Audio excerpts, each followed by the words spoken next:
Welcome to lecture number 10। पिछले lecture में हमने 3D x y z coordinate system में एरिया, लाइन और वॉल्यूम एलिमेंट देखा था in x y z 3D coordinate system में। इस कोऑर्डिनेट सिस्टम के अलावा हमने कहा था कि हमारे पास दो और कोऑर्डिनेट सिस्टम है, स्फेरिकल और सिलेंड्रिकल। इस लेक्चर में हम स्फेरिकल कोऑर्डिनेट सिस्टम में लाइन, एरिया और वॉल्यूम एलिमेंट को देखेंगे। स्फेयर्स बहुत ही कॉमन चीज़ है। हमें बॉल जो है स्फेयर है, फुटबॉल आपको नज़र आएगा स्फेयर शेप में है। अर्थ, सन, मून, जितनी भी हेवनली बॉडीज़ हैं मोस्टली वो स्फेयर शेप में हैं। इसी तरह हमारे पास जो एलिमेंट्री पार्टिकल्स हैं, एलिमेंट्री पार्टिकल्स के अलावा भी जो हमारे पास दूसरे पार्टिकल्स हैं, फॉर एग्जांपल एटम है, इलेक्ट्रॉन, प्रोटॉन, वो सब भी ऑलमोस्ट स्फेरिकल शेप में, हम उनको स्फेरिकल कंसिडर करते हैं और उन्हीं में उनको स्टडी करते हैं। तो स्फेरिकल कोऑर्डिनेट सिस्टम हमारे लिए बहुत इम्पोर्टेंट है। उसको हम थोड़ा सा डिस्कशन जो है उसकी x y z coordinate system के साथ भी रिलेट करेंगे। पहले तो हम अपना x y z coordinate system draw करते हैं, जो हमने एक जिसे स्टैंडर्ड कहा है कि ये वाई डायरेक्शन है, ये एक्स डायरेक्शन है और ये जेड डायरेक्शन है। ओके, तो स्फेरिकल कोऑर्डिनेट सिस्टम में हमारे पास क्या है, तीन चीज़ें हैं। दो हमारे पास एंगल हैं और एक रेडियस है। आप जैसा कि आपको जानते हैं कि कोई भी अगर हमारे पास स्फेरिकल चीज़ है तो उसका एक फिक्स्ड रेडियस होगा। लेट से हम बात अपने ना 2D सर्कल से स्टार्ट करते हैं कि if this is why axis and this is x axis, और ये हमारा क्या है 2D एक सर्कल है। तो इसमें हम रेडियस को कैसे डिफ़ाइन करते हैं, सेंटर से इसकी ये स्फेरिकल बॉडी तक लाइन को हम रेडियस कहते हैं। इसी तरह अगर ये हमारे पास 3D ऑब्जेक्ट हो तो उसका जो है रेडियस जो है वो कांस्टेंट रहता है। तो वो रेडियस, ये सारा जो है ये रेडियस ही होगा इसका। तो एक तो चीज़ ये होगी है हमारे पास रेडियस के, लेट से कि ये 3D में हमारे पास ये रेडियस आ गया। दूसरी चीज़ जो हम इसमें डिफ़ाइन करते हैं वो है हमारे पास एंगल थीटा। ये इस एंगल को हम z एक्सिस से डिफ़ाइन करते हैं कि z एक्सिस से ये एक्स वाई प्लेन की तरफ, ये देखें ये नीचे एक्स वाई प्लेन है, ठीक है, ये एक्स डैश है, ये वाई डैश है, अब ये नीचे एक्स वाई प्लेन है। अब ये जो रेडियस है इसका z एक्सिस के साथ जो एंगल होगा उसको हम एंगल थीटा कहेंगे, सही है। अब इस रेडियस की एक प्रोजेक्शन है, ये जो इस एक्स वाई प्लेन पे आकर पड़ रही है। इस प्रोजेक्शन का जो एंगल होगा, इस प्रोजेक्शन का जो एंगल होगा with respect to x axis, उसको हम फाई कहेंगे। ये तीन चीज़ें हमने डिफ़ाइन करनी थी, आर, थीटा एंड फाई। अब इनकी वैल्यूज़ क्या है हमने वो देखनी है, ठीक है। क्योंकि आपको पता है कि जो आर है ये तो एज इट इज़ आर ही रहेगा, ठीक है। तो अगर हमने लेंथ एलिमेंट लिखना है इसका in 3D x y sorry 3D r, theta and phi में, अगर हमने लेंथ एलिमेंट लिखना है तो हम क्या करेंगे, जो हमारी तीनों तीन क्वांटिटीज जो चेंज हो रही हैं, क्या चेंज हो रही हैं, आर, थीटा एंड फाई, कि हमारे पास ये जो रेडियस है ये रेडियस ज़्यादा हो सकता है या कम हो सकता है, तो हमारे पास आर में चेंज आ सकता है। इसी तरह ये जो थीटा है ये कम या ज़्यादा हो सकता है, ठीक है। इसी तरह ये जो फाई है ये भी हमारे पास कम या ज़्यादा हो सकता है। तो हमने इन तीनों चीज़ों में चेंज चेक करना है और उस चेंज के सम से, तीनों के चेंज के सम से हम क्या लिख सकते हैं, अपना लाइन एलिमेंट लिख सकते हैं इन स्फेरिकल कोऑर्डिनेट सिस्टम। अच्छा, तो जब हम आर को चेंज कर रहे हैं, let's say we are wearing are, जब हम आर को चेंज कर रहे हैं तो सिंपली सिर्फ आर हमारे पास चेंज हो रहा है, ठीक है। तो उससे हमारे पास क्या होगा कि जो डी एल आर है वो किसके इक्वल है, डी आर के इक्वल है। कि हम जब सिर्फ इसकी लेंथ को वेरी कर रहे हैं, जब भी किसी एक लेंथ को वेरी करते हैं, r is simply a length, तो जब हम लेंथ को वेरी करते हैं तो उसमें सिर्फ एक छोटा सा चेंज आता है, तो उसको हम डी आर कह रहे हैं। अच्छा, लेकिन जब हम थीटा वेरी कर रहे हैं तब हमारे पास क्या चीज़ वेरी हो रही है। फॉर एग्ज़ाम्पल कि अब ये देखें कि ये हमारे पास एक सर्कल है, ठीक है, और ये हमारे पास क्या है कि ये आर है, और ये इसके साथ हॉरिजॉन्टल के साथ एंगल थीटा बनाता है। अब ये आर था, अब हमने क्या चेंज करना है, और ये किसी एक एंगल थीटा पे फिक्स्ड है।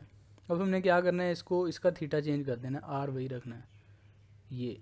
अब ये वाला जो एंगल है ये क्या हो गया है, थीटा प्लस डी थीटा।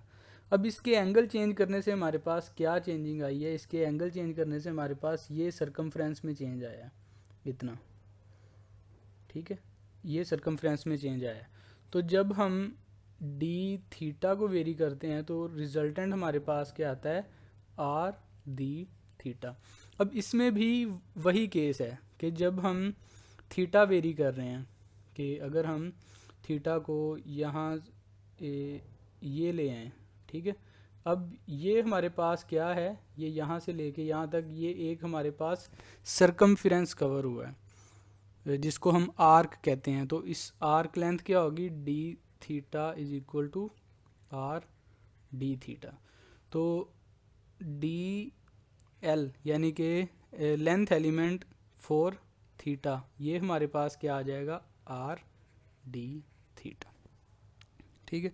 अब हमारे पास अब हम देखेंगे कि जब हम फाई चेंज कर रहे हैं तो हमारे पास क्या हो रहा है। अब देखें कि ये जो प्रोजेक्शन है, जो हमारे पास इस आर की प्रोजेक्शन है डाउनवर्ड, ठीक है, ये प्रोजेक्शन हमारे पास क्या है,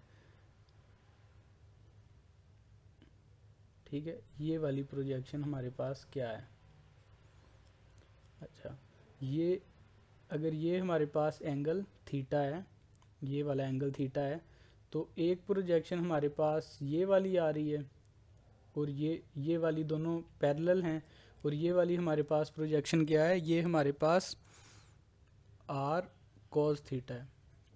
क्योंकि अगर यहाँ तक हमारे पास रेडियस है तो इसकी with respect to this angle theta ये हमारे पास आर कोस थीटा होगी, और ये जो नीचे वाली प्रोजेक्शन है ये हमारे पास आर साइन थीटा होगी प्रोजेक्शन। सही है। अब देखें कि जब हम एंगल फाई चेंज कर रहे हैं तब हमारे पास क्या हो रहा है कि लेट से हमने एंगल फाई यहाँ से यहाँ तक चेंज कर दिया।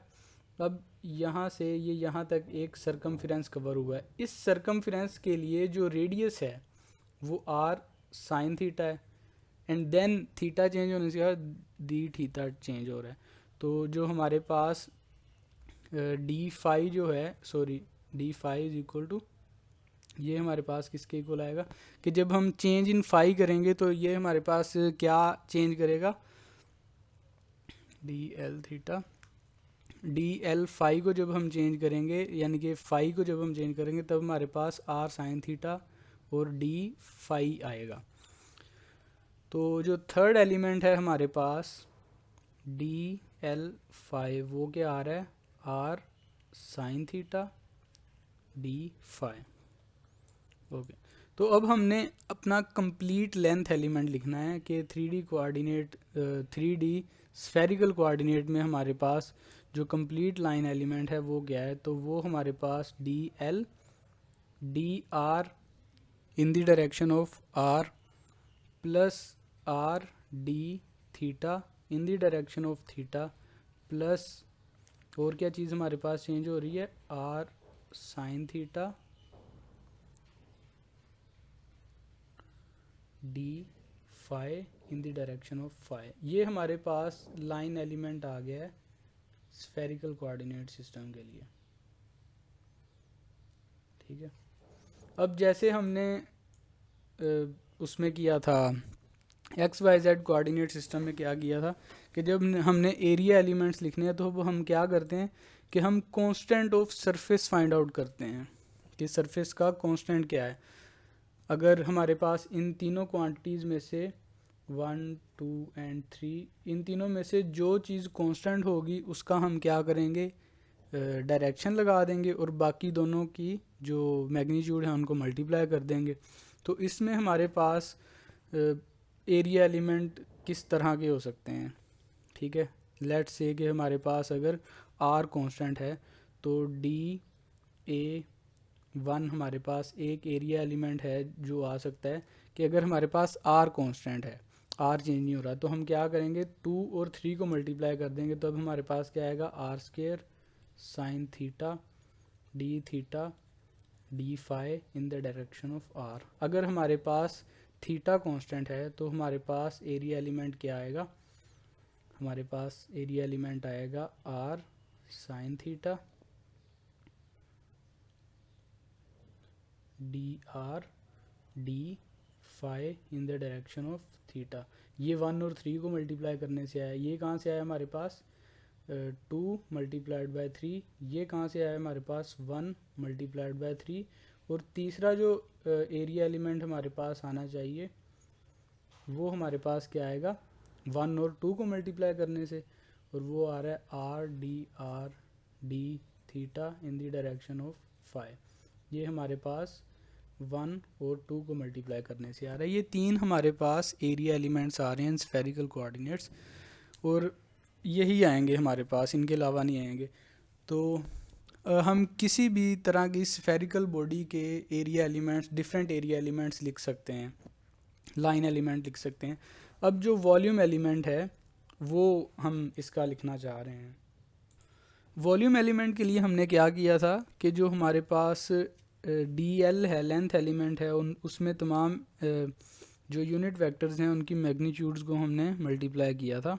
तो हमारे पास जो डी टाउ है volume element for spherical coordinates, वो क्या आ जाएगा 1, 2 और 3 को मल्टीप्लाई करने से, और डायरेक्शन इसके साथ हमने नहीं लगानी।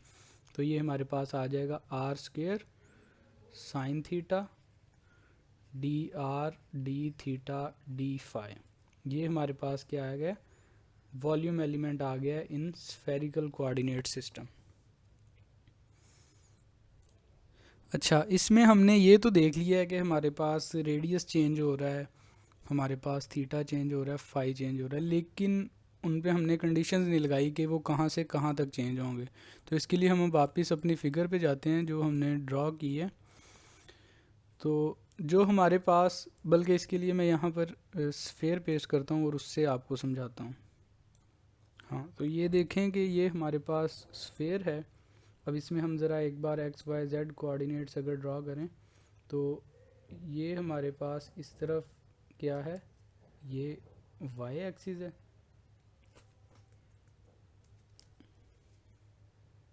This is why axis.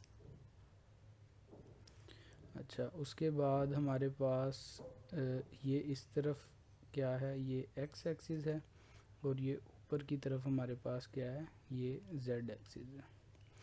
और इस पॉइंट से जो है हमारे पास यहाँ तक ये रेडियस है।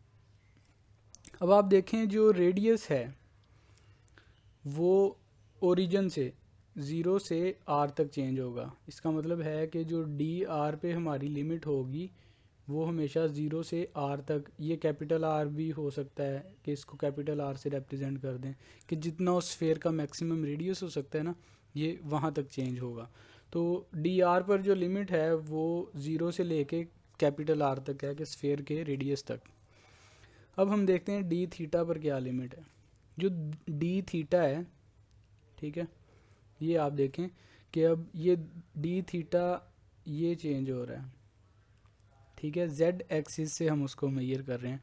इसको हम यहाँ तक लेंगे कि अगर ये हमारे पास 0 है और ये पाए है, तो जो डी थीटा पर हमारे पास लिमिट है वो 0 टू पाए चेंज होगा। ये 0 टू पाए क्यों चेंज हो रहा है इसका मैं भी आपको बताता हूँ। और जो हमारे पास फाई है, ये with respect to x axis change हो रहा है। अब ये देखें कि ये कंप्लीट नीचे सर्कल बनाएगा फाई, तो ये डी फाई जो है ये कहाँ तक चेंज हो रहा है, 0 to 2 पाई। ठीक है, अब देखें डी थीटा जो है इसको 0 से पाई चेंज करने का एक मकसद है कि अगर हम इसको 0 to 2 पाई करेंगे तो जो हमारे पास टोटल वॉल्यूम है स्फीयर का वो 2 टाइम्स आ जाएगा। क्योंकि ये देखें कि जब हमारे पास आर फिक्स्ड है, कि हमने आर यहाँ पे फिक्स्ड कर दिया है, रेडियस फिक्स्ड है, जब हम इसको 1 डिग्री यहाँ पे मूव कर रहे हैं फाई को, तो उस 1 डिग्री के कोरस्पॉन्डिंग यहाँ पर क्या होगा, एक स्मॉल डिस्क बनेगी फाई कंप्लीट होने से, 2 फाई यहाँ पे एक चक्कर लगाएगा रेडियस। उसके बाद दूसरी एंगल डिग्री पे आके यहाँ पर ये एक तीसरी डिग्री पे, ठीक है, इसी तरह ये 4th पे, इसी तरह ये 5th पे, इस तरह ये 6th पे। तो इस तरह से ये क्या है कि जो हमारे पास स्फीयर है ये एक छोटी छोटी जो रिंग्स हैं, एक छोटी से बड़ी रिंग्स, बड़ी रिंग्स, तो ये रिंग्स से मिल मिल के हमारे पास क्या बनता है, एक स्फीयर बनता है। ये खैर शेप तो मैंने इतनी अच्छी नहीं बनाई। तो ये क्या है कि ये डिफरेंट रेडियस की जो रिंग्स हैं वो एक दूसरे पे प्लेस हुई हुई हैं और उनके मिलाने से हमारे पास क्या है, एक स्फीयर बन रहा है। अब ये देखें कि एक डिस्क ये थी और दूसरी डिस्क अगर ये हो जाए, ठीक है, तीसरी डिस्क अगर ये हो जाए, चौथी डिस्क ये हो जाए, ये देखें कि एक के बाद एक डिस्क को एक दूसरे के ऊपर प्लेस करने से हमारे पास क्या बन रहा है, एक स्फीयर बन रहा है। तो हम इसको थीटा को सिर्फ 0 to पाई तक वेरी करेंगे। अगर हम 0 to 2 पाई वेरी करेंगे तो क्या करेंगे कि दूसरी बार हम उन डिस्क्स को काउंट कर रहे होंगे तो वो हमारे पास डबल वैल्यूज़ आ जाएंगी उसकी। तो ये चीज़ आपने याद रखनी है कि जो आर है वो 0 to आर चेंज होगा, स्मॉल आर, जो डी आर है वो 0 to कैपिटल आर चेंज होगा, जो थीटा है वो 0 to पाई चेंज होगा, और जो फाई है वो 0 to 2 पाई चेंज होगा। और ये जो 3 मैंने कंडीशंस लिखी हैं ये एक कंप्लीट स्फीयर के लिए है।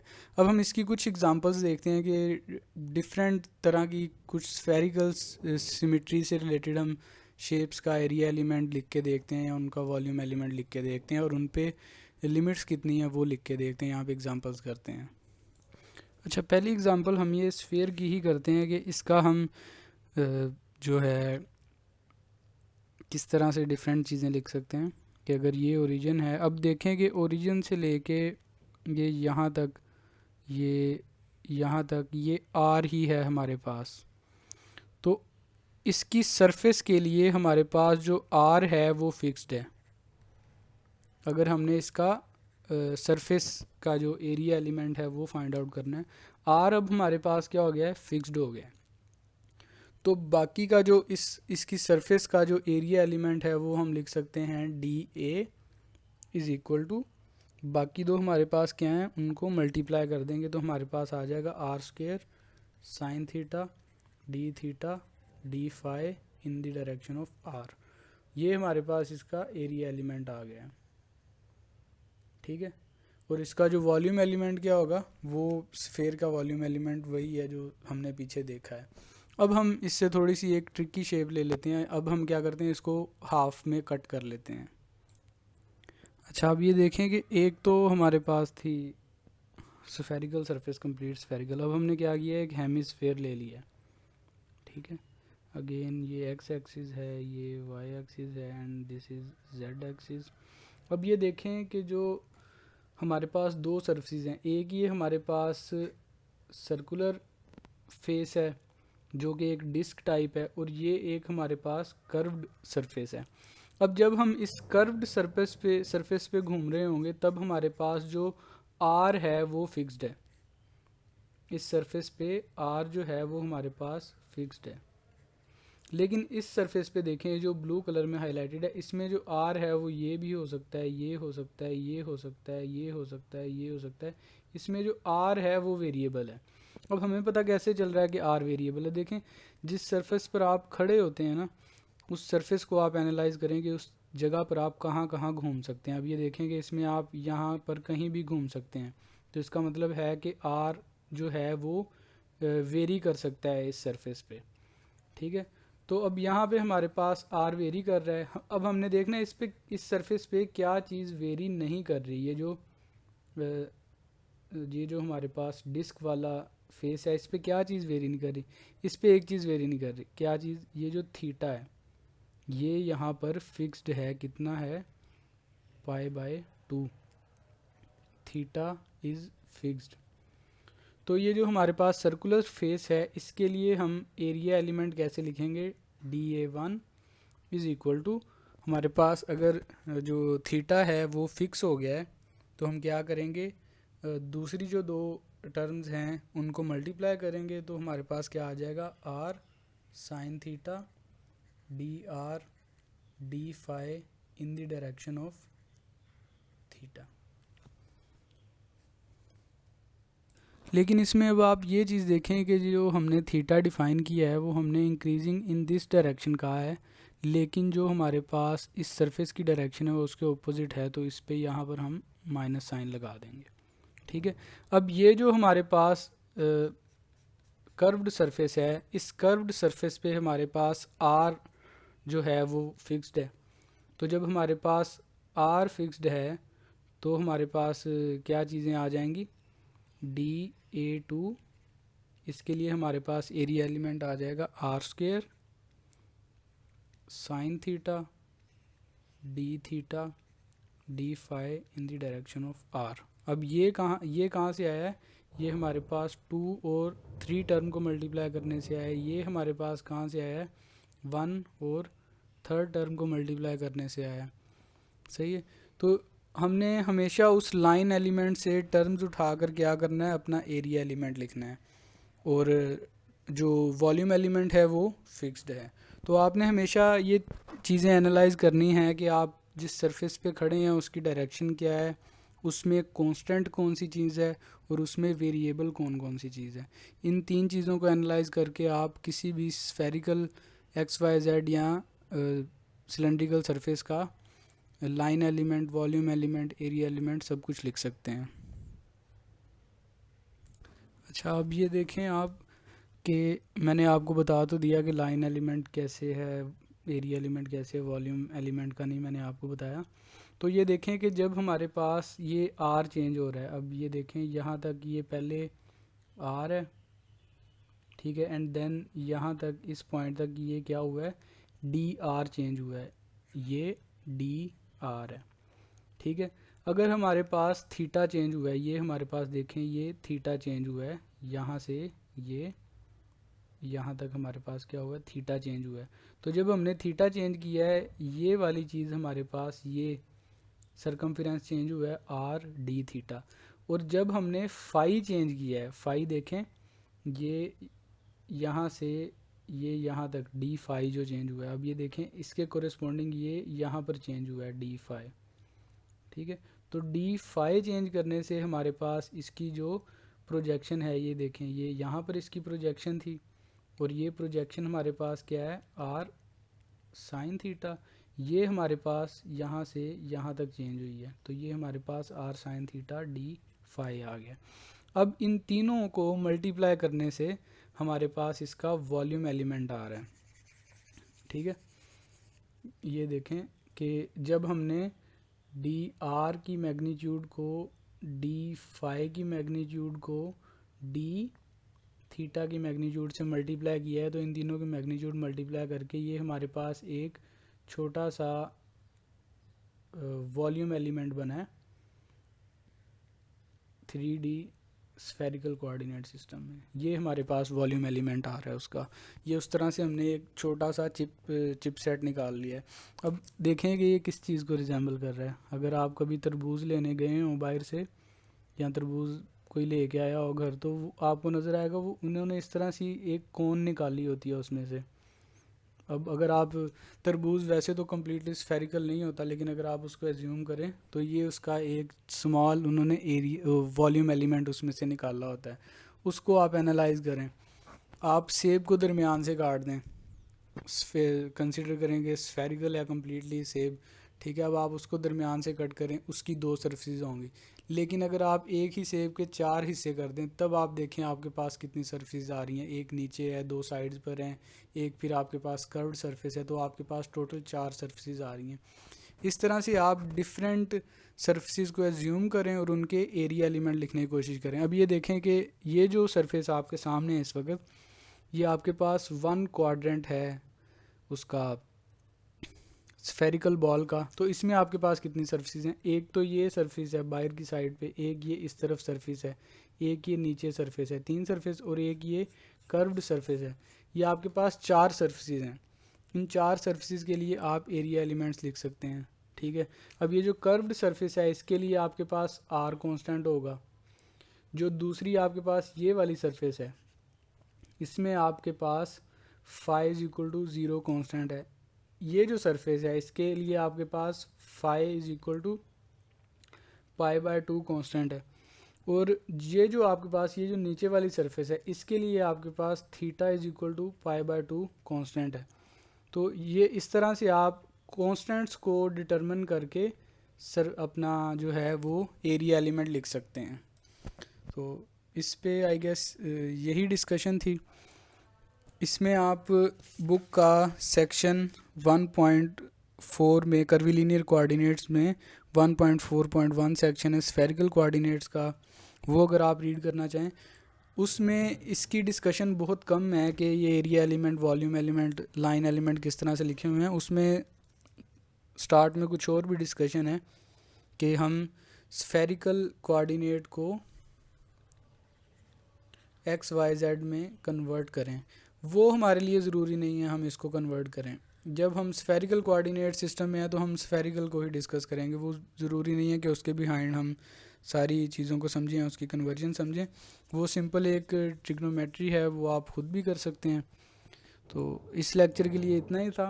अगले लेक्चर में हम सिलेंड्रिकल कोऑर्डिनेट सिस्टम को स्टडी करेंगे और उसमें हम लाइन, एरिया और वॉल्यूम एलिमेंट को स्टडी करेंगे इन सिलेंड्रिकल कोऑर्डिनेट्स।